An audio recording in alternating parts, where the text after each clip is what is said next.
Ammophobia. That is what they call the fear of sand. The Greek word for sand is, of course, ammo, and I'm sure you know what phobia means. The mere thought of it makes me queasy, nauseous, but still, I must tell the story, however sandy it may be.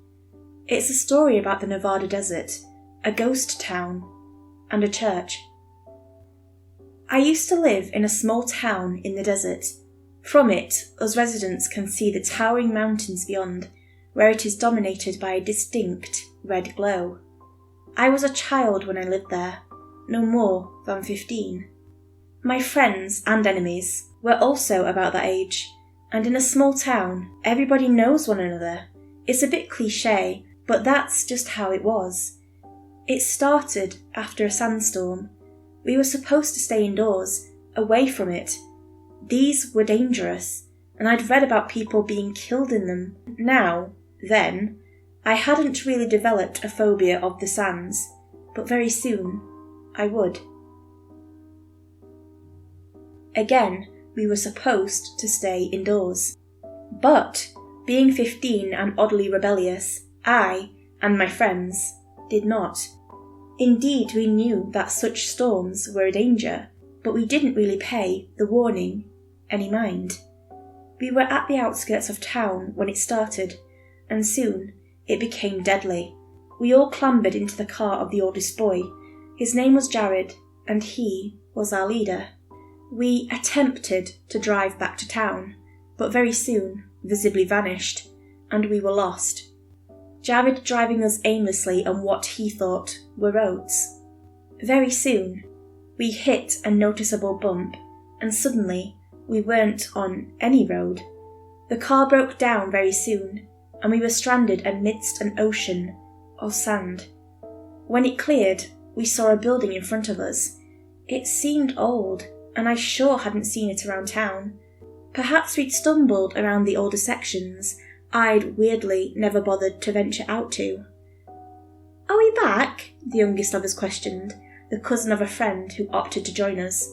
"I think so," Jared said, "thanks to my driving." I got out of the car, then realised something was wrong. The building wasn't on the sand. It was in the sand. The upper level jutted out, and the lower was within the sand, sunken. It was a ghost town, built in a time so long ago, and now the sandstorm had lifted it up from the depths. I'd read about things like this happening, but to it, a town sunken in sand, well, it was amazing. "No," I replied. "No, we aren't back, Jack." Jack began to complain. His sister, Jamie, punched him for being a brat.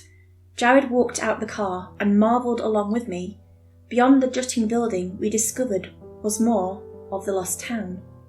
Behind it was a saloon, the sign turned over half into the ground, reading only "Un." What looked to be a police station was nearby, and the remains of a barn were nearby, and it was as if a tornado had picked it up and ruined it.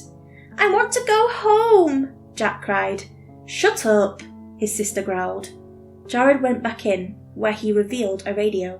Very soon, our parents arrived on the scene, as well as the officers, and an archaeological team just itching to get into the town.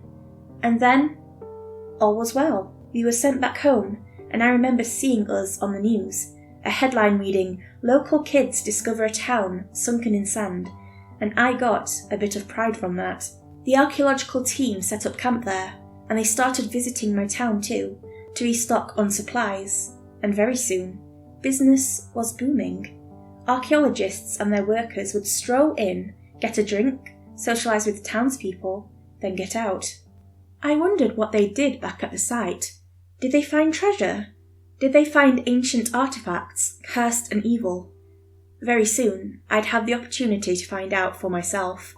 Jared had foolishly led the group into some private property, hoping to look around and cause mischief. Against my better judgment, I'd followed him into doing some mischief too. While I never did anything, the authorities thought I did. We, however, weren't punished. The property was owned by one of the archaeologists, a one Jason Stone, who decided to settle down. I remember him laughing when he caught us. He was nice, gave us sweets before he called the police. In the end, we came upon an agreement. The police wouldn't report this, under a condition set by Mr. Stone. He wanted us to be productive, at least the older ones, Jared, me, a few others. So we went to the archaeological camp to see what they did, help out, carry stuff, learn about the equipment. Most of the time, Jared and the others complained. I didn't. I found their bits and bobs interesting and wondered what may be hidden in the sand. A week after volunteering is when it happened. It happened to one of the archaeologists first. We didn't notice at first, but he'd abandoned his post, dropped everything, and ran to the centre of town and knelt. Then he started digging, sending his palms into the sand and sending them away. That's when we noticed. "Cal, what are you doing?" one of them questioned. No answer. The man named Cal kept digging into the sand, eyes open, never blinking, focused on removing sand. One of them tried to pull Cal away, but he wouldn't budge. It took 3 men to finally stop him, but even then he tried to break free, to go back and dig. I recalled that his hands were still crusted with sand, and there was this look of emptiness in his eyes. Before Cal was taken away, one of the men pulling him stopped. His eyes went blank, and he turned, looking at the centre of the ghost town, and ran. This caused Cal to be released, and he fell, shot up, and ran. Suddenly, there were 2 people digging. They dug, and nobody could stop them. We were getting confused now, and we called the police. 2 of them came. "What's going on?" one said, an officer I knew as Jonas. "They won't stop digging," the lead archaeologist explained.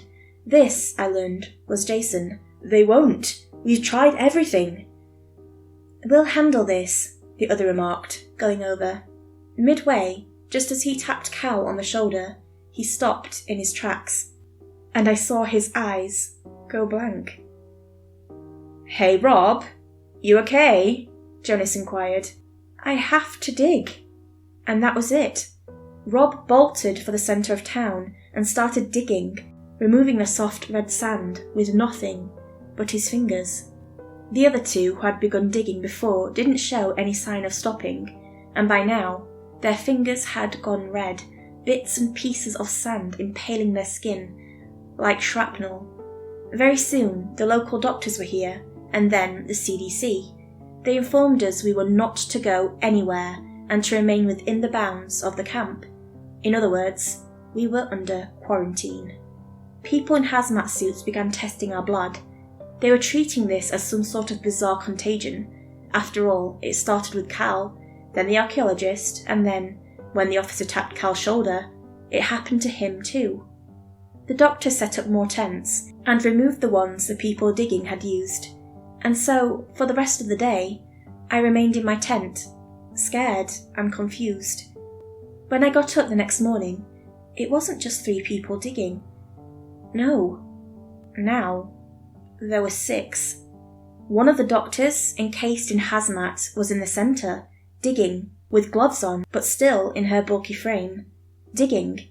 The others were people hired to dig by the archaeological team, and they seemed to be focused on the act more than the others.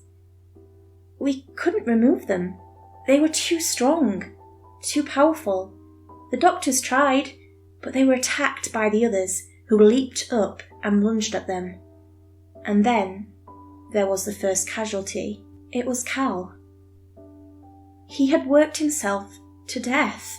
From what I could tell, his hands had simply fallen apart, bits and pieces of flesh marking the sand, and bones being chipped, grinded into bloody bits of dust.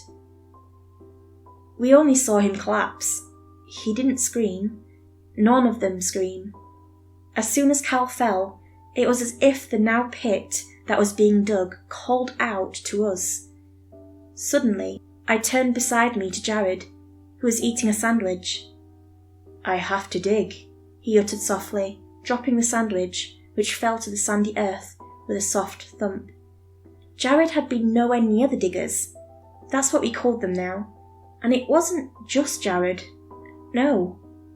One of the doctors dropped everything and ran, and then a few of the people working for the archaeologists. I began to fear for my life. After seeing Cal's demise, I feared being chosen by the pit. Yes, that's the word. I didn't want to die. One by one, we began to stop everything and run to the pit, digging. Very soon, something had been uncovered. It looked like a roof, a flat wooden roof. As soon as it was discovered, the diggers ran around it, continuing to dig, revealing more of whatever structure lay beneath. "What the heck?" I murmured, when, collectively, we realised it wasn't a roof. "That's..." someone murmured. A window had been uncovered, and through the window we could see chairs, tables within, except instead of on the ground, where gravity should be pointing, they were above, on the roof, which wasn't a roof at all. It was a floor. Somehow the building, whatever it was upside down, and impossibly its contents shared this same bizarre property. As soon as we realised it, more people began to drop everything and dig. Over the next few days, more people died, without a scream, just falling, hands having melted into the dust. More people were chosen, more of the building was discovered, and soon we realised what it was. It was a church, upside down, sunken into the ground. We saw the crosses on the wall, upside down to our view. Stranger still, it was as if nothing had disturbed the church. No, it was pristine, clean, and none of the discovered windows were broken, as if the sands itself preserved it from the elements of time. More and more were chosen every day. Suddenly, it wasn't just people at the archaeological site. Friends and family from the town arrived, blank-eyed, walking straight towards the church with one purpose only: to dig. More and more people died. Never collapsing of exhaustion.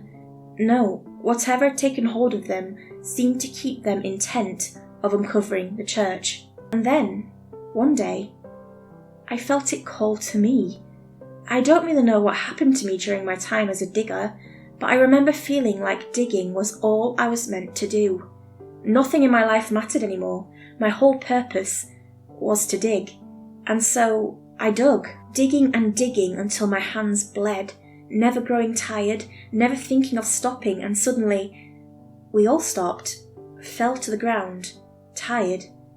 We'd uncovered it, the church, and then, before we could do anything, came the first omens of a sandstorm. We were forced to abandon the site. The CDC brought us into these massive vans, and away we drove. I don't remember the drive. I fell asleep, tired, and the next thing I knew, I was in the hospital. They found nothing wrong with us, and so after a month of quarantine, we were let go. Nothing, it seemed, could explain the urge to dig. Meanwhile, the site was never found again. Despite the archaeologists driving back, they never uncovered anything. No ghost town, no upside-down church. It was as if it had never existed. Me and my friends still talked about it from time to time. And now, this is the reason I'm writing this. Jared survived the digging, but now, more than a decade later, it started again. They found Jared dead in the forest in Oregon. His hands had melted into the dirt, bone and flesh scattered about. He was digging a pit. Another one of my friends, a girl named Ashlyn, who I was on call with, suddenly stopped talking. Her eyes went blank, and then she told me she needed to dig. She was found dead in the same state as Jared, deep inside a pit, hands melted away into the dirt. And so I'm scared, because now, even as I'm writing this final message, I have to dig.